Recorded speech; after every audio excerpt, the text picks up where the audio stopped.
Today we're going to talk about genetically modified organisms, or GMOs. This is a topic of hot debate right now, and it's met with extreme opposition from the anti-GMO movement.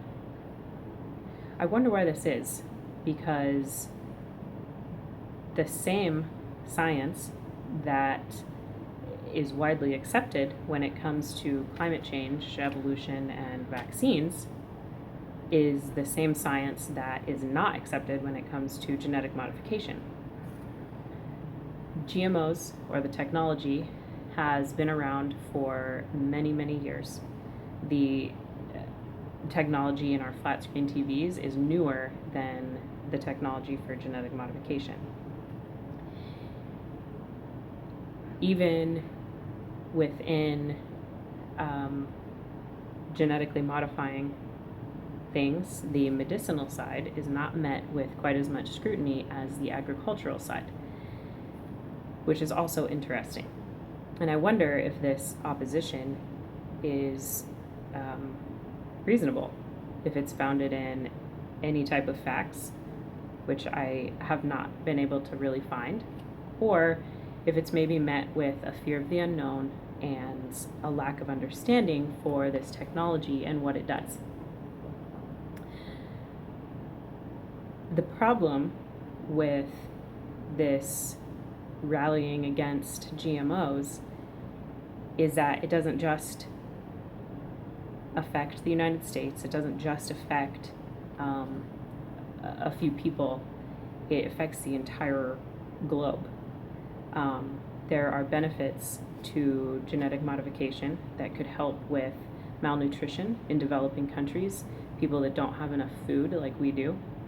It has a positive impact on global warming because when you have crops that do not need as much pesticides, then you no longer have to run the machines using fuel to spray pesticides all over your crops.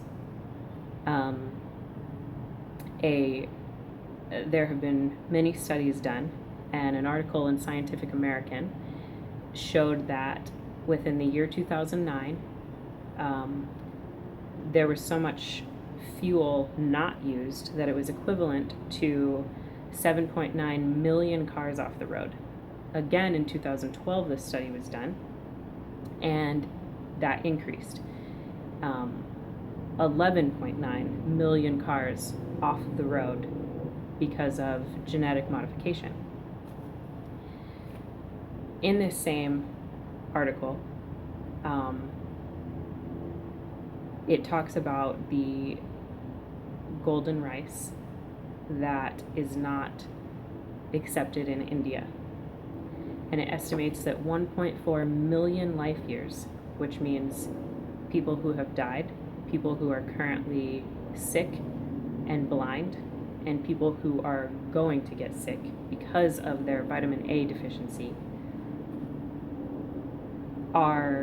could be saved or helped.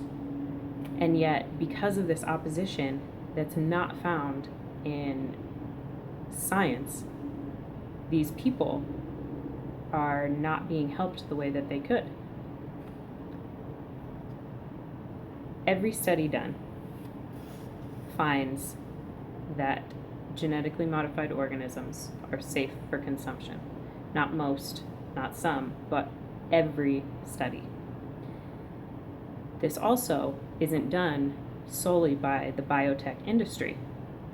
Rather, half of those studies, so over 800, because there's 1,700 studies done, are done by independent researchers that have been published in peer-reviewed journals, and the science has been accepted across the board, all over the world. And yet, despite all of the evidence for genetic modification, there is an opposition for a lack of understanding and a lack of acceptance of the scientific evidence.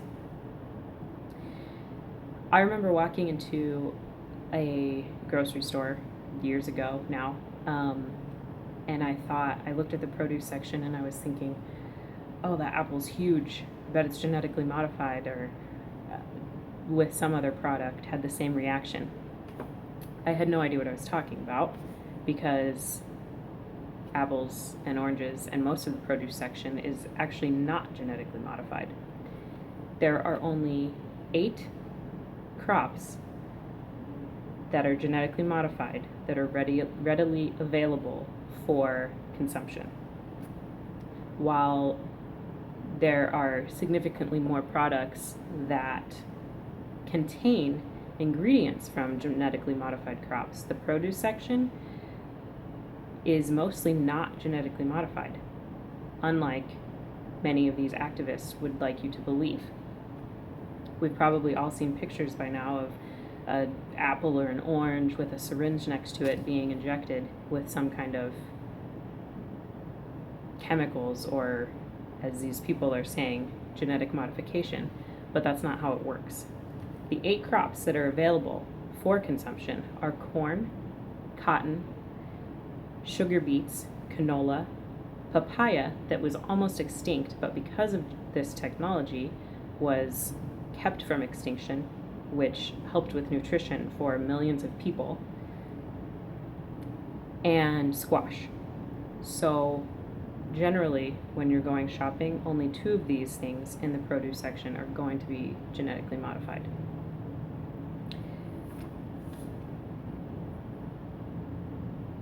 The only way that we generally can help change people's minds about things they're very passionate about is when we ourselves learn the information ourselves and pass it along to someone that trusts us. Extreme opposition is never going to be receptive to facts from someone else who is extremely passionate and telling them that they are wrong. It just doesn't work very well.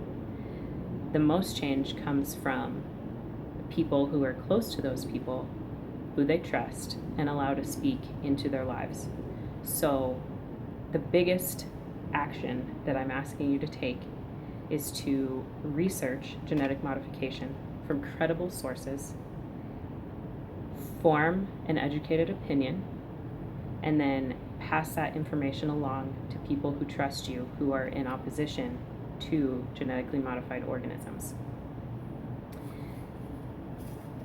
David Ropek, who is a professor at Harvard and a consultant for Scientific American, gave a quote that says, "There is nothing wrong with having these passionate activists, and we need these activists to hold big businesses accountable and make sure that their profits are not coming before the well-being of humans. But we also need to make sure, as passionate activists, that we are not letting our own emotions get the best of us, and that we make sure our decisions are based on facts and reason." Thank you.